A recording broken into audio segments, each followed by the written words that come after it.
Ya, asal sekolah SMA Negeri 1 Ciara, Kecamatan Ciara, Kabupaten Lebak, Provinsi Banten. Alhamdulillah pada kesempatan ini saya bersama Bapak Kepala Sekolah SMA Negeri 1 Ciara, Bapak Haji Jaka SPD MPD, dan izinkan pada kesempatan ini Pak, saya akan mewawancarai dialog dengan Bapak terkait tentang pengambilan keputusan yang berprinsip pada nilai-nilai kebajikan. Baik Bapak, bagaimana Pak kabarnya hari ini Pak? Alhamdulillah sehat walafiat. Begini Pak, saya ingin bertanya terkait tentang yang berkaitan dengan kebijakan Bapak di sekolah, terutama bagaimana Bapak dapat mengidentifikasi kasus-kasus yang merupakan dilema etika atau rujukan moral Pak di sekolah Bapak. Oke. Nah, yang pertama dalam mengidentifikasi permasalahan ya dalam rangka dinamika dan etika moral, gitu ya. Yang pertama adalah kita melihat dulu fenomena yang terjadi ya, yang ada pada lingkungan sekolah, gitu ya. Jadi di situ kita menemukan permasalahan-permasalahan apa ya, yang mesti nantinya untuk diidentifikasi ya, berkaitan dengan supaya memunculkan nanti perilaku baik atau praktek baik yang ada pada siswa ya. Yang pertama, misalkan ini sebagai contoh, kita menemukan perilaku siswa datang terlambat ya, itu kan perilaku yang tidak baik.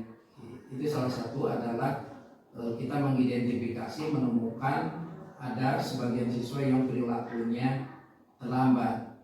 Nah, itu diidentifikasi ya.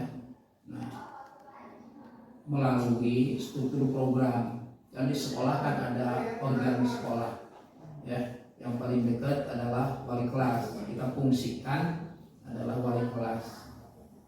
Itu dalam mengidentifikasi itu apa permasalahan yang dihadapi oleh anak, kenapa dia itu terlambat gitu ya. Jadi lihat di lingkungan keluarganya atau mungkin jarak tempuhnya yang sangat jauh dan sebagainya. Jadi dalam mengidentifikasi ini kita berangkat melihat dari fenomena dan fakta yang ada di lingkungan sekolah. Banyak hal yang perlu diidentifikasi tentunya gitu ya. Soal masing-masing siswa, mungkin masing-masing anak punya karakteristik yang berbeda. Termasuk juga tidak hanya siswa, ya Bapak sebagai pimpinan sekolah juga melihat ya perilaku atau praktik baik yang dilakukan oleh pendidik ya. Atau sebaliknya praktik yang kurang baik yang mesti diadakan, diperbaiki, diidentifikasi permasalahannya apa. Nah, kalau misalkan tenaga kependidikan, bagaimana, apakah di lingkungan keluarganya ya, apakah dengan kesibukannya dan sebagainya. Itu langkah-langkah dalam mengidentifikasi praktik baik yang dilakukan gitu kan gitu. Iya, Pak ya. Jadi sudah Bapak sampaikan tadi. Kemudian Pak, bagaimana ketika Bapak menjalankan pengambilan keputusan di sekolah Bapak, ini terutama untuk kasus-kasus di mana ada dua kepentingan yang sama-sama benar Pak, sama-sama benar atau sama-sama mengandung nilai-nilai kebajikan. Bagaimana yang dilakukan? Nah, yang pertama, kalau misalkan kita menemukan setelah mengidentifikasi permasalahan dari dua permasalahan yang memang dua-duanya baik, ya, maka satu kita harus mampu memilih, ya, menyimpulkan, membuat sebuah kesimpulan, memilih yang terbaik dari yang sudah baik, dari yang baik-baik itu yang pertama. Yang kedua yang harus kita perhatikan adalah skala prioritas. Mungkin dua-duanya adalah baik, tapi mana yang lebih dominan, yang memiliki nilai prioritas yang harus lebih didahulukan, sehingga diperlukan pengambilan keputusan yang harus lebih cepat Itu diantaranya. Nah, kemudian yang ketiga adalah dari sisi kepentingan. Nah, yang kepentingan dalam arti kepentingan sekolah. Kalau dua-duanya baik, mana nih yang lebih penting? Beda kan? Ada prioritas, ada kepentingan. Kalau kepentingan itu berkaitannya kan dengan kalau dua-duanya baik, tapi kalau yang satu misalkan tidak menunjang untuk kemajuan kepentingan sekolah dan sebagainya, ya itu bisa terkalahkan dengan tadi ada perilaku baik yang memang perilaku itu sangat menunjang untuk kepentingan sekolah. Jadi yang faktor yang ketiga ada tingkat kepentingan sekolah yang bahwa seperti itu yang didahulukan. Tapi kalau kepentingan sekolah itu yang harus lebih diutamakan. Sekolah itu akan maju ya harus tahu bahwa kepentingannya adalah kepentingan sekolah. Ya Pak, di izinnya skala prioritas dan menyesuaikan dengan kepentingan dari sekolah. Ya. Kemudian Pak, berikutnya bagaimana langkah-langkah atau prosedur seperti apa yang bisa dilakukan selama ini Pak? Nah, prosedur dalam mengambil keputusan ya itu harus memiliki tahapan-tahapan. Ya, ada tahapan-tahapan. Pertama, manakala kita mengambil keputusan yang sifatnya strategis. Ya, jadi ini. Nah, kalau kita mengambil keputusannya yang sifatnya strategis, ya artinya kegiatan itu ya, diperlukan sebuah perencanaan yang matang dan sebagainya. Yaitu kemudian nanti dilaksanakan, dievaluasi dan sebagainya. Artinya itu sangat strategis banget. Nah, langkah awal yang dilakukan adalah kita pertama harus mengidentifikasi ya masalah nanti dengan yang akan dibutuhkan. Ya. Nah, kemudian yang kedua, setelah kita mengidentifikasi, kita harus membuat sebuah hampir mirip dengan metode ilmiah ya. Jadi merumuskan masalah yang nanti akan menjadi prioritas ya untuk diambil keputusannya. Nah, gitu ya. Kemudian yang ketiga, nah kita harus memiliki kemampuan untuk mencari fakta dan data terhadap permasalahan nanti yang harus kita selesaikan, gitu ya. Jadi mencari fakta dan datanya seperti apa yang mendukung terhadap apa yang akan nanti kita putuskan. Kemudian dari situ ya kita analisis ya, dari data itu, ya, sehingga nanti kita ketemu. Jadi kenapa misalkan nanti keputusannya akan diambil A karena daya dukungnya berdasarkan analisis kita ini yang lebih mendukungnya gitu ya. Nah itu jadi analisis atau diolah dari data-data tentang permasalahan yang terkait dengan itu untuk yang sifatnya strategis. Kemudian yang ketiga adalah diambil kesimpulan. Nah tetapi manakala nanti ada juga dalam mengambil keputusan itu adalah keputusan yang sifatnya temporer.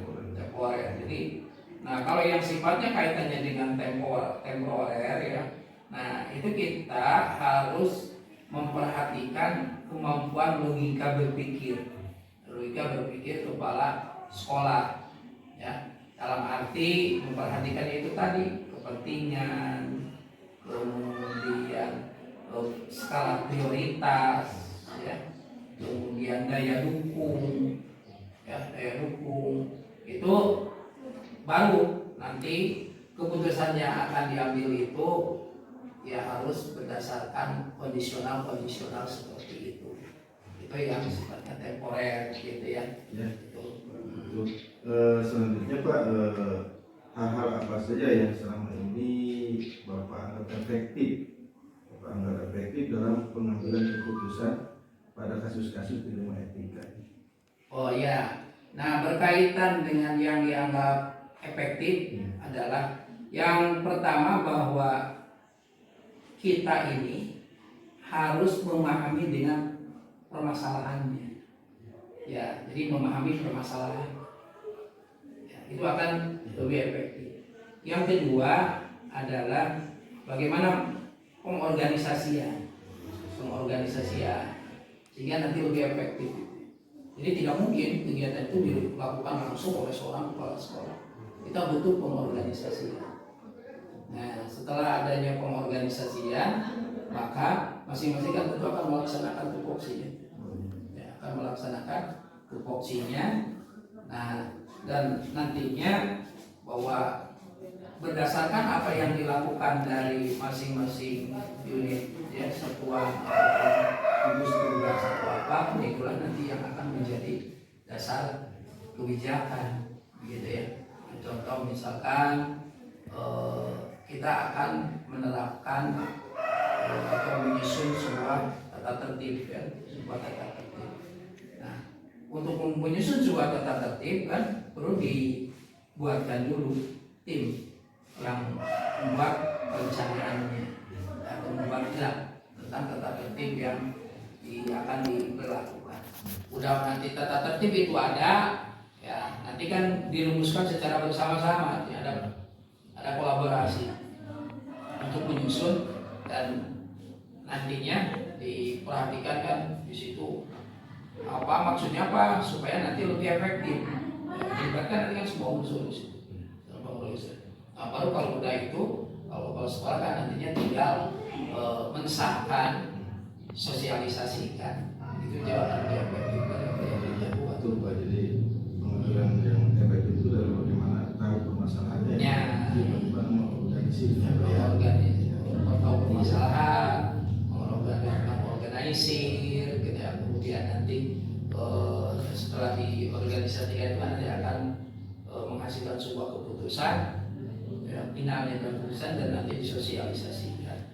Kemudian Pak, ini apa saja yang selama ini merupakan ada tantangan ya Pak ya dalam mengambil keputusan pada kasus-kasus di rumah etika. Ya. Tantangan-tantangan. Yang menjadi tantangan ini adalah manakala misalkan sesuatu yang diputuskan itu ini dari sisi implementasi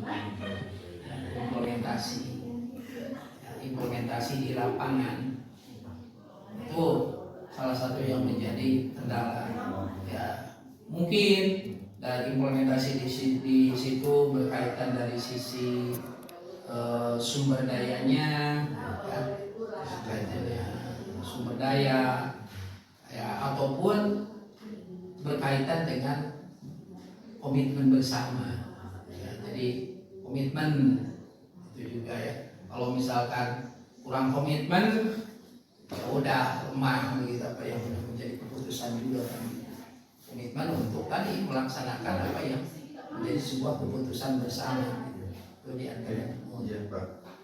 Selanjutnya Pak, ini tadi sudah tentang ya. Kemudian apakah Bapak memiliki jadwal tertentu Pak tertentu dalam sebuah penyelesaian kasus di rumah etika, atau apakah Bapak langsung menyelesaikan di tempat atau memiliki sebuah jadwal untuk menyelesaikannya, bentuk atau prosedur seperti apa yang dijalankan oleh Bapak? Nah, itu tergantung situasional. Pertama, memang ada dalam penyelesaian program dilematika etika itu ada sebuah program yang terencana, ya, terlaksana, terukur, terevaluasi. Ya. Nah, itu biasanya itu dalam konteks ya upaya yang sifatnya preventif, ya, kemudian ada upaya yang sifatnya kuratif penyelesaian masalah, dan ada yang sifatnya nanti rehabilitasi. Ya, ada 3 tahap tuh, ya, ada preventif, ada kuratif, nah kemudian ada yang sifatnya rehabilitasi. Ya, ada 3 tahapan kita melaksanakan untuk melaksanakan itu. Kemudian Pak, adakah seseorang atau faktor apa yang selama ini mempermudah atau membantu Bapak dalam pengambilan keputusan dalam kasus-kasus di rumah etika? Oh iya, itu yang paling mendorong ya atau mempermudah mungkin untuk melakukan itu Yang pertama adalah dari sisi memiliki pengorganisasian yang efektif. Itu lebih mudah untuk merancangnya. Ya. Yang kedua, ya, yaitu dalam pelaksanaannya memiliki komitmen yang sama. Ya, memiliki komitmen yang sama ya terhadap program atau permasalahan yang ditangani, ya, itu kaitannya dengan tadi. Itu yang paling pokok, yaitu yang ketiga, yaitu tadi. Nah, jadi memiliki ya sumber daya yang memadai. Ya, ketiga adalah sumber daya yang memadai. Itu yang untuk selanjutnya Pak, ini terakhir dari semua hal yang disampaikan tadi, pembelajaran apa yang dapat Bapak petik dari pengalaman Bapak mengambil keputusan? Oh iya, nah pengalaman mengambil sebuah keputusan, ya dalam mengambil sebuah keputusan, keputusan yang Bapak buat itu akan nantinya mengikat. Ya, keputusan yang dibuat itu adalah nanti akan mengikat, khususnya kepada satuan pendidikan. Ya, satu pengalaman yang Bapak ini. Nah, sehingga keputusan yang disimpulkan itu, ya istilahnya ya harus efektif, ya istilahnya memiliki resiko rendah, gitu ya. Itu pengalaman yang harus. Sekarang kesimpulan yang dibuat ini nanti kan menyangkut banyak orang, ya walaupun keputusannya adalah bukannya keputusan kepala sekolah, tapi manakala keputusan kepala sekolahnya ya ugal-ugalan, istilahnya. Kalau istilah ugal-ugalan, ya ini kan nanti akan menginikan ke banyak orang. Ada kolaborasi. Pasti ada kolaborasi. Pentingnya itu tadi. Nah, jadi keputusan yang dibuat, ya itu sebetulnya bukan keputusan kepala sekolah, individu kepala sekolah, ya, tapi keputusan yang dibuat itu adalah keputusan kolektif. Kalau Bapak mau maknainya gitu. Jadi keputusan yang dibuat adalah bukan keputusan individu kepala sekolah, tapi keputusan yang dibuat adalah keputusan kolektif warga sekolah, gitu ya. Ya, jadi kalau kepala sekolah istilahnya ya hanya sesuai dengan tupoksinya dia mengeluarkan surat keputusan, katanya itu aja. Baik Pak, saya sangat terima kasih ya, luar biasa saya mendapatkan ilmu pengalaman dari yang Bapak sampaikan. Semoga di lain waktu mungkin lebih dilanjutkan lagi terkait tentang pengambil keputusan yang memang dapat diharapkan oleh pimpinan yang dipimpin oleh kepala sekolah ini. Terima kasih sekali lagi. Saya sudah diberikan kesempatan untuk berbicara dengan Bapak. Semoga apa yang Bapak berikan dapat bermanfaat bagi saya ke depannya. Itu saja. Sebaliknya mungkin dari Bapak juga, yang ini hanya share pengalaman, ya. Jadi pada intinya bahwa kita itu pada hakikatnya belajar mengambil keputusan, gitu ya. Nah, cuma hal yang harus digaris bawahi bahwa ya kita tidak bisa bekerja sendirinya, tapi kan yang memang bekerja kolektif. Kemudian yang selanjutnya ya kepada Pak Redi ini, selamat menyelesaikan di pendidikan guru penggeraknya, ya.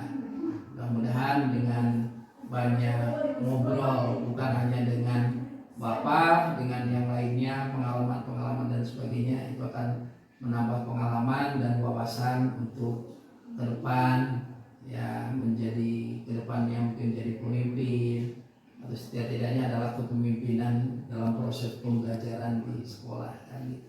Terima kasih Pak. Ya, terima kasih. Assalamualaikum warahmatullahi wabarakatuh. Waalaikumsalam.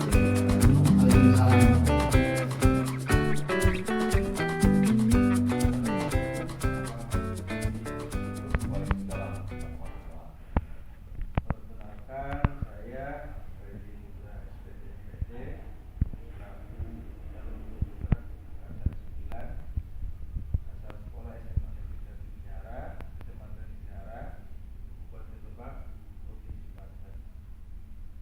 alhamdulillah pada kesempatan ini saya bersama beliau Bapak Tatang Mustafa SPB selaku Kepala Polres Kampung Cihara. Baiklah, pada kesempatan ini izinkan saya melakukan wawancara atau dialog yang terkait tentang pengambilan keputusan yang berprinsip pada nilai-nilai kebajikan.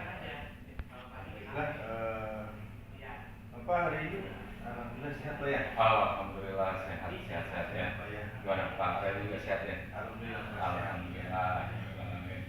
Baiklah Bapak, langsung saja pada fokus yang terkait dengan pengambilan keputusan.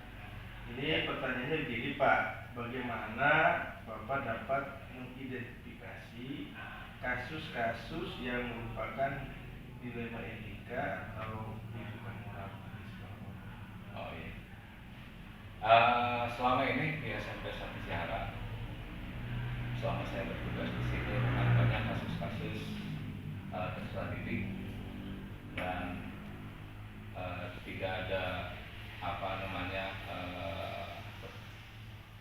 pelayanan khusus untuk itu gitu ya, nggak ada pelayanan khusus untuk itu. Tapi setiap ada permasalahan pihak sekolah selalu tanggap menghadapi permasalahan itu. Jadi kita beringat dari permasalahan kecil, jangan sampai nanti permasalahan besar ini justru jadi pertama besar kan gitu ya. Itu menjadi tidak ada khusus untuk pelayanan itu, nggak ada khusus, tapi itu sifatnya incidental saja sih gitu. Saat ada permasalahan baru kita panggil wali kelasnya, kita panggil BP untuk bisa nanti di dalam kasus itu. Baik Pak, luar biasa ya. Kemudian yang berikutnya Pak, bagaimana Bapak menjalankan pengambilan keputusan di sekolah Bapak, terutama untuk ketika kasus-kasus di mana ada dua kepentingan yang sama benar ini Pak, kasus itu ya, sama-sama benar atau sama-sama mengandung nilai-nilai kebajikan. Bagaimana Bapak mengambil keputusan? Iya. Memang kepala sekolah itu selaku pengambil keputusan di terakhir. Tapi dalam mengambil keputusan itu banyak pertimbangan. Ya. Kami selalu koordinasi dengan rekan-rekan kerja yang lain. Ya. Seperti di sini wali kelasnya, kemudian guru BP, guru mata pelajarannya yang terkait dengan itu. Jadi nanti dikumpulkan, kalau perlu juga dipanggil orang tuanya. Artinya orang tua yang sudah menitipkan anaknya di SMP 1 Cihara ini juga harus tahu permasalahan atau perkembangan peserta didiknya di sekolah ini. Jadi kita selalu ada komunikasi dengan yang terkait. Gitu. Luar biasa Pak ya. Selanjutnya Pak, langkah-langkah atau prosedur seperti apa yang biasa Bapak lakukan sampai ini? Seperti apa langkah? Ya, langkah-langkahnya yang pertama, kalau ada siswa yang bermasalah ataupun yang memiliki kasus, kita panggil orang tuanya, kemudian kita ceritakan duduk permasalahannya. Nah, baru setelah itu kita ngobrol dengan wali kelas, didampingi oleh wali kelas, kemudian juga guru BP. Nah, kita mencari solusi yang terbaik supaya anak juga bisa sekolah dengan baik, juga mendapat bimbingan belajar di rumah juga dengan baik oleh orang tuanya. Jadi kita harus tahu akar permasalahannya apa, gitu kan ya. Kemudian nanti setelah tahu akar permasalahannya, tentunya tindak lanjutnya harus seperti apa Pak? Ya, kita mencari solusi yang terbaik itu Pak. Gitu Pak. Ini akar permasalahannya ya Pak ya. Iya, akar permasalahannya kita harus tahu akar permasalahannya apa. Baru ditindaklanjuti. Betul. Betul Pak ya. Jadi kemudian Pak, ini apa yang selama ini Bapak anggap efektif dalam pengambilan keputusan pada kasus-kasus dilema etika? Yang paling efektif memang kita musyawarah dan mufakat, Pak. Ya, musyawarah dan mufakat untuk mencari solusi terbaik buat perkembangan peserta didik atau anak yang dititipkan di sekolah ini. Begitu aja sih. Jadi dikumpulkan seperti tadi yang saya sampaikan, ya, dikumpulkan orang tua, kemudian dihadirkan juga guru-gurunya, ya, kita musyawarah, insya Allah pasti ada mufakat dari situ, Pak. Ya. Oke. Jadi Pak, jadi intinya yang musyawarah dan mufakat itu Betul. bicara efektif. Iya. Bisa. Berikutnya Pak, hal-hal apa saja yang selama ini merupakan tantangan dalam pengambilan keputusan pada kasus-kasus etika? Iya. Adakah tantangan? Iya. Emang tantangannya yang dihadapi selama ini kalau memanggil orang tua, Pak, Ya. memanggil undangan, ya, untuk orang tua yang siswanya bermasalah itu agak sulit, ya. Kemudian setelah di home visit, ya, sekolah juga maksudnya tidak mengadakan undangan saja, kami juga pihak sekolah mengadakan home visit, ya, oleh wali kelas ke rumahnya. Nah, nanti kita akan panggil juga orang tuanya ke sekolah gitu maksudnya, karena ini permasalahan siswa di sekolah masih seperti itu, ya. Jadi ternyata tantangannya juga ada Pak ya. Ada, pasti ada tantangannya. Kemudian Pak, apakah Bapak memiliki sebuah jadwal tertentu gitu dalam sebuah penyelesaian kasus itu? Apakah Bapak langsung menyelesaikan di tempat atau memiliki sebuah jadwal untuk menyelesaikan bentuk prosedur seperti apa yang Bapak jalankan? Ya. Kalau kejadiannya saat itu memang di sekolah dan kita bisa permasalahan ringan kita selesaikan langsung di sekolah. Tetapi kalau sudah memang kasusnya kasus agak berat, kita juga harus panggil orang tuanya, ya, pihak-pihak terkait untuk menyelesaikan masalah itu, Pak. Ya. Jadi tergantung kondisi, ya, tergantung kondisinya, ya. Jadi kalau bisa di sekolah kita sampaikan di sekolah.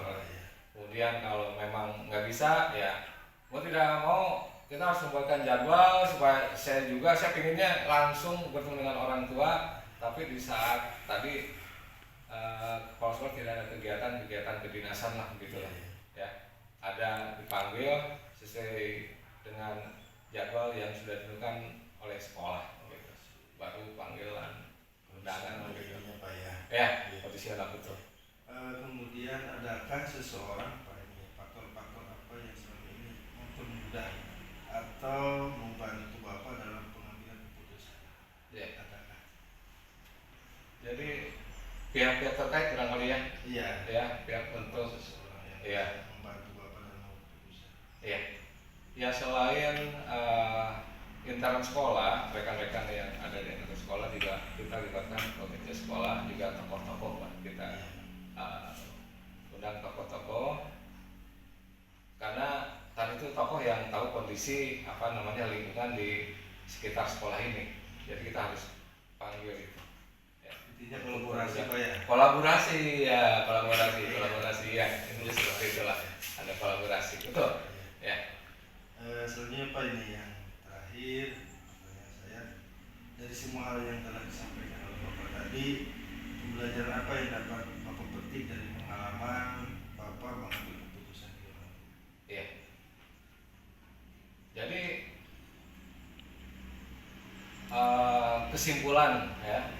kesimpulannya itu kita belajar memecahkan masalah dari hal yang terkecil. Jangan sampai nanti permasalahan justru berkelanjutan aja. Jadi saat ada permasalahan segera, jangan ditunda-tunda, langsung kita selesaikan. Eksekusi Pak ya. Langsung dieksekusi, betul seperti itu. Ini biasa yang kita lakukan di sekolah selama ini. Baik, Seperti itu, Bang. oke Bapak, terima kasih telah berbagi ilmu dan pengalaman dengan saya. Sama-sama.